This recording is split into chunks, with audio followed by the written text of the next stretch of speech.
आने वाले दिनों में देश के कई राज्यों में भारी बारिश, तूफानी हवाओं और बिजली गिरने का रेड और ऑरेंज अलर्ट जारी किया है। गुजरात के सूरत और नवसारी और महाराष्ट्र के तटीय इलाकों में मूसलाधार बारिश की वजह से जलभराव की आशंका है। वहीं हिमाचल प्रदेश, जम्मू कश्मीर, मध्य प्रदेश में आंधी तूफान का खतरा बना रहेगा। उत्तर भारत के मैदानी क्षेत्रों में हल्की धूप के साथ छिटपुट बारिश होने का भी अनुमान है। तो आइए इस वीडियो में जानते हैं देश के अलग अलग हिस्सों में मौसम का हाल क्या है और आने वाले दिनों के लिए मौसम विभाग की तरफ से क्या अलर्ट जारी किया गया है। नमस्कार, मैं हूं आकांक्षा और आप देख रहे हैं न्यूज़ 18 का डिजिटल प्लेटफॉर्म। सबसे पहले इस वीडियो में आपको गुजरात के हालात बताते हैं। वलसाड़ में हालात लगातार बेकाबू हो रहे हैं। वलसाड़ जिले के उमरगाम में चेरापूंजी जैसा मंजर देखने को मिला। 23 जुलाई को यहां 24 घंटे के भीतर रिकॉर्ड बारिश दर्ज की गई है और इस बारिश को ऐतिहासिक माना जा रहा है। भारत मौसम विभाग ने देश भर के 24 घंटे में हुई सर्वकालिक सर्वाधिक बारिश के आंकड़ों में उमरगाम अब तीसरे स्थान पर पहुंचा दिया है। देश के अलग अलग हिस्सों में मानसून का मिजाज काफी सख्त बना हुआ है। भारतीय मौसम विभाग की ओर से जारी ताजा चेतावनियों के अनुसार आने वाले दिनों में कई राज्यों में भारी बारिश, तेज आंधी तूफान और बिजली की घटनाओं से प्रभावित रहेगा। तटीय इलाकों और पहाड़ी राज्यों के कुछ हिस्सों में भारी बारिश के चलते बाढ़ और लैंडस्लाइड का अलर्ट जारी किया गया है, जबकि कुछ मैदानी इलाकों में हल्की धूप के साथ उमस का असर भी देखने को मिलेगा। वलसाड़ चेरापूंजी को टक्कर दे रहा है। आपको जानकर हैरानी होगी, गुजरात के वलसाड़ जिले स्थित उमरगाम में चेरापूंजी जैसी ऐतिहासिक बारिश दर्ज की गई है। 24 घंटे के अंदर यहां पर 1064 मिलीमीटर यानी कि करीब 42 इंच बारिश हुई, जिससे पूरा इलाका जलमग्न हो गया।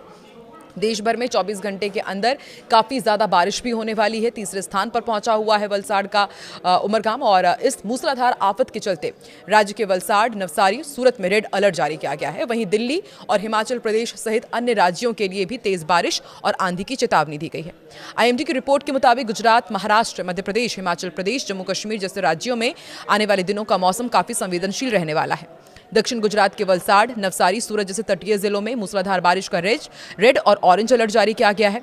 साथ ही यहां पर 60 किलोमीटर प्रति घंटे की रफ्तार से तेज हवाएं चलने और भारी जल जमाव की आशंका है। दूसरी तरफ पहाड़ी राज्यों में हिमाचल प्रदेश के शिमला, मनाली, कांगड़ा, जम्मू कश्मीर के डोडा, किश्तवाड़, श्रीनगर में तेज गरज चमक के साथ बारिश और बिजली गिरने का भी खतरा है। मध्य प्रदेश के इंदौर, देवास, छिंदवाड़ा जिले में भी तूफानी हवाओं के साथ मध्यम से भारी बारिश हो सकती है। उत्तर भारत के मैदानी इलाके जैसे कि दिल्ली, पंजाब में धूप और बादलों की आवाजाही के साथ हल्की बारिश की संभावना बनी रहेगी। अब आपको एक एक करके अलग अलग राज्यों के अलग अलग जिलों की जानकारी देते हैं। सबसे पहले बात गुजरात की ही करते हैं। सूरत में मूसलाधार बारिश और तेज हवाओं का अलर्ट जारी किया गया है। जलभराव की भी आशंका है। नवसारी में एक बार फिर से मूसलाधार बारिश का अलर्ट है और 60 किलोमीटर प्रति घंटे की रफ्तार से हवाएं चलने की चेतावनी है। अहमदाबाद में दिन भर काले बादल छाए रहेंगे, मध्यम से भारी बारिश के आसार हैं। तो वहीं राजकोट में हल्की से मध्यम बारिश होगी, हवा में नमी और उमस बनी रहेगी। महाराष्ट्र में मुंबई में तटीय इलाकों में भारी बारिश की संभावना है। जल जमाव का भी खतरा है। पालघर में तेज हवाओं के साथ भारी बारिश का ऑरेंज अलर्ट जारी किया गया है। पुणे में दिन भर रिमझिम और बीच बीच में तेज बारिश की संभावना है। नागपुर में आंशिक रूप से बादल छाए रहेंगे और कुछ इलाकों में हल्की बौछारें भी हो सकती है। मध्य प्रदेश के इंदौर में तूफानी हवाओं और गरज चमक के साथ तेज बारिश की चेतावनी है। वहीं भोपाल में रुक रुक कर बारिश का दौर जारी रहेगा। तापमान में गिरावट दर्ज की जाएगी। वहीं देवास में तेज हवाओं के साथ मध्यम से भारी बारिश का अनुमान है। जबलपुर में गर्जना के साथ हल्की से मध्यम बारिश होने के आसार हैं। वहीं हिमाचल प्रदेश में शिमला में भारी बारिश का अलर्ट जारी किया गया है। तापमान में गिरावट दर्ज की गई है। ठंडक और बढ़ेगी। वहीं कांगड़ा में तेज गरज चमक के साथ मूसलाधार बारिश होगी और आकाशीय बिजली का भी खतरा है। वहीं मनाली में भूस्खलन संवेदनशील क्षेत्रों में बारिश, पर्यटकों के लिए चेतावनी जारी की गई है क्योंकि यहाँ पर भूस्खलन हो सकता है। सोलन में मध्य से भारी बारिश का अलर्ट है। रास्ते बाधित होने की भी आशंका है। जम्मू कश्मीर का भी अपडेट जान लीजिए। श्रीनगर में बादल छाए रहेंगे, तेज हवाओं के साथ बारिश होने का अनुमान है। वहीं जम्मू में गर्जना और आंधी के साथ मध्यम से तेज बारिश की संभावना है। अनंतनाग में पहाड़ी इलाकों में हल्की से मध्यम बारिश हो सकती है। ठंडी हवाएं यहां पर चलेंगी। वहीं डोडा में भारी बारिश की चेतावनी जारी की गई है। नदी नालों के पास ना जाने की सलाह दी गई है। छत्तीसगढ़ का अपडेट है कि कोरिया में तूफानी बारिश का ऑरेंज अलर्ट है। तेज हवाएं चलने का अनुमान है। रायपुर में बादलों की आवाजाही के बीच हल्की से मध्यम बारिश की संभावना है। वहीं बिलासपुर में दिन भर बादल छाए रहेंगे और कुछ स्थानों पर हल्की बौछारें भी होंगी। दुर्ग में उमस के साथ हल्की बारिश या फिर गरज चमक की स्थिति बनेगी। असम के डिब्रूगढ़ में भारी बारिश और तेज तूफानी हवाओं का अलर्ट जारी किया गया है। वहीं जोरहाट में मध्यम से भारी बारिश की संभावना है। मौसम नम रहेगा। वहीं तिनसुकिया में झमाझम बारिश और गरज चमक के साथ बादल छाए रहेंगे। गुवाहाटी का अपडेट आपको दे दे। हल्की धूप के बाद बादलों की आवाजाही और हल्की बौछारें यहां पर देखने को मिलेंगी। राजस्थान के उदयपुर में बादलों की घटा के साथ मध्यम बारिश का दौर देखने को मिलेगा। वहीं जयपुर में आंशिक धूप रहेगी, बादलों की आवाजाही देखने को मिलेगी और हल्की बौछारों की संभावना है। वहीं कोटा में दिन भर नमी रहेगी, गर्जना के साथ हल्की बारिश हो सकती है। जोधपुर में तेज धूप खिलने से तापमान बढ़ेगा। मौसम काफी शुष्क रहेगा। वहीं उत्तर प्रदेश के वाराणसी में बादलों का डेरा देखने को मिलेगा, हल्की बारिश हो सकती है और बूंदाबांदी भी संभव है। उत्तर प्रदेश का भी अपडेट आपको देते हैं। लखनऊ में आंशिक रूप से धूप खिलेगी, उमस भरी गर्मी का असर देखने को मिलेगा। वहीं नोएडा में धूप छांव के बीच हल्की बौछार पड़ने के आसार हैं। कानपुर में दिन भर उमस बनी रहेगी, शाम तक हल्की बारिश की उम्मीद है। वहीं दिल्ली एनसीआर में धूप और बादलों का मिला जुला मौसम देखने को मिलेगा, हल्की बौछारें पड़ सकती हैं। और गुरुग्राम में दोपहर बाद हल्के बादल छाए रहेंगे और हल्की बारिश की भी संभावना है। गाजियाबाद में बादलों की आवाजाही के साथ उमस भरा मौसम बना रहेगा। फरीदाबाद में धूप खिलने से गर्मी रहेगी, कुछ इलाकों में छिटपुट बारिश के भी आसार हैं। अब आपको असम का अपडेट देते हैं। देखिए, असम एक बार फिर से भीषण बाढ़ की चपेट में है। मूसलाधार बारिश हो रही है। राज्य के 16 जिलों में करीब 8 लाख लोग इससे प्रभावित हुए हैं। 50 लोगों की अब तक मौत हो चुकी है। एनडीआरएफ, एसडीआरएफ, सेना और वायुसेना राहत और बचाव अभियान में जुटे हुए हैं। लेकिन सवाल वही है जो हर साल मानसून के साथ उठता है कि आखिर असम में बाढ़ इतनी विनाशकारी क्यों होती है? क्या इसकी वजह सिर्फ बारिश है या फिर इसके पीछे ब्रह्मपुत्र नदी की बनावट, जलवायु परिवर्तन और चीन की गतिविधियां भी जिम्मेदार है? समझाते हैं आपको। देखिए, असम की जो बाढ़ की कहानी है वो ब्रह्मपुत्र नदी से शुरू होती है। तिब्बत में ग्यारलुंग तंगसांगपो के नाम से निकलने वाली ये नदी अरुणाचल प्रदेश में सियांग बन जाती है और फिर असम से होकर बांग्लादेश में एंट्री लेती है।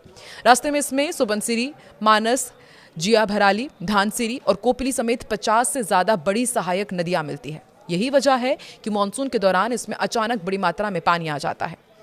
दुनिया की दूसरी नदियों के मुकाबले ब्रह्मपुत्र इसकी एक और खासियत है, ये अपने साथ भारी मात्रा में रेत, मिट्टी और चट्टानों का मलबा लेकर भी चलती है। हिमालय अपेक्षाकृत युवा पर्वत श्रृंखला है, इसलिए वहाँ लगातार कटाव होता है। उसका मलबा नदी में आते रहता है। ये मलबा नदी के तल में जमा होता है और इससे कई हिस्सों में नदी उथली हो जाती है और उसकी जल धारण क्षमता कम हो जाती है। नतीजा ये होता है कि बारिश बढ़ते ही नदी अपने किनारे तोड़कर आसपास के इलाकों में फैल जाती है। और एक्सपर्ट्स का मानना है कि पहले भी असम में बाढ़ आती थी, लेकिन अब उसकी तीव्रता और आवृत्ति दोनों बढ़ गई है। इसकी बड़ी वजह जलवायु परिवर्तन भी है। पूर्वी हिमालय और पूर्वोत्तर भारत में अब कम समय में बहुत ज़्यादा बारिश हो रही है। इसे एक्सट्रीम रेनफॉल इवेंट कहा जाता है, जब कुछ घंटों में या 1-2 दिन में ही सामान्य से कई गुना ज़्यादा बारिश हो जाती है। नदियां और ड्रेनेज सिस्टम उसे संभाल नहीं पाते। इसके अलावा हिमालयी क्षेत्रों में तेजी से हो रहे कटाव के कारण ब्रह्मपुत्र में पहले से ज़्यादा गाद जमा हो रहा है। इससे हर साल नदी का रास्ता बदल जाता है, कटाव बढ़ जाता है। असम में हजारों परिवार हर साल अपनी ज़मीन और घर खो देते हैं।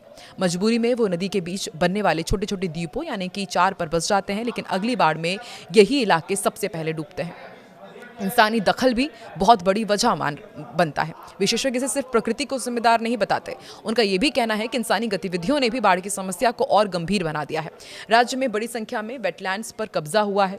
जंगलों की कटाई से बारिश का पानी तेजी से नदियों में पहुंच जाता है। कई पुराने तटबंध अब कमजोर पड़ चुके हैं। दूसरी तरफ ब्रह्मपुत्र लगातार अपना रास्ता बदलती रही है। ऐसे में सिर्फ तटबंध बनाकर बाढ़ को हमेशा के लिए रोकना संभव नहीं है। यही वजह है कि विशेषज्ञ नदी बेसिन प्रबंधन, वेटलैंड संरक्षण और वैज्ञानिक बाढ़ प्रबंधन पर भी ज्यादा जोर दे रहे हैं।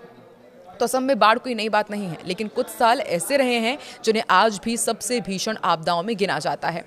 एक बार नहीं, 2 बार नहीं, कई बार असम इसी तरह से काफ़ी ज़्यादा भीषण बाढ़ से प्रभावित हुआ है। 2019 में तो 52 लाख लोग प्रभावित हुए थे। 2022 में 32 जिलों में 56 लाख से ज़्यादा लोगों को प्रभावित किया था। 190 से ज़्यादा लोगों की जान चली गई थी। कई शहरों में बाढ़ देखने को मिली थी और 2026 में एक बार फिर से राज्य गंभीर संकट से गुजर रहा है। मौतों का आंकड़ा 50 तक जा पहुंचा है। राहत एजेंसियों का कहना है कि हालात अभी और भी बिगड़ सकते हैं। विशेषज्ञों का मानना है कि असम की बाढ़ का कोई एक स्थायी समाधान नहीं है और ब्रह्मपुत्र जैसी विशाल नदियों को पूरी तरह नियंत्रित करना लगभग असंभव भी है। इसलिए अब रणनीति बदलने की ज़रूरत बताई जा रही है। मजबूत तटबंध बनाए जाएं, नदी बेसिन का वैज्ञानिक प्रबंधन हो, आर्द्र भूमि यानी कि वेटलैंड का संरक्षण बढ़े, बाढ़ संभावित क्षेत्रों की वैज्ञानिक योजना बनाई जाए, आधुनिक पूर्वानुमान प्रणाली बनाया जाए और गाँव स्तर तक समय पर चेतावनी पहुँचाना ही नुकसान कम करने का सबसे प्रभावी तरीका माना जा रहा है। आपको क्या लगता है, क्या रणनीति और आगे अपनाई जानी चाहिए और आप देश के किस हिस्से से ताल्लुक रखते हैं और अभी वहां पर किस तरीके का मौसम है? क्या ज्यादा बारिश हो रही है, बाढ़ की चपेट में है, किस तरह की मदद आप तक पहुंच रही है या फिर सूखे की मार आप झेल रहे हैं? कमेंट सेक्शन में जरूर बताएं।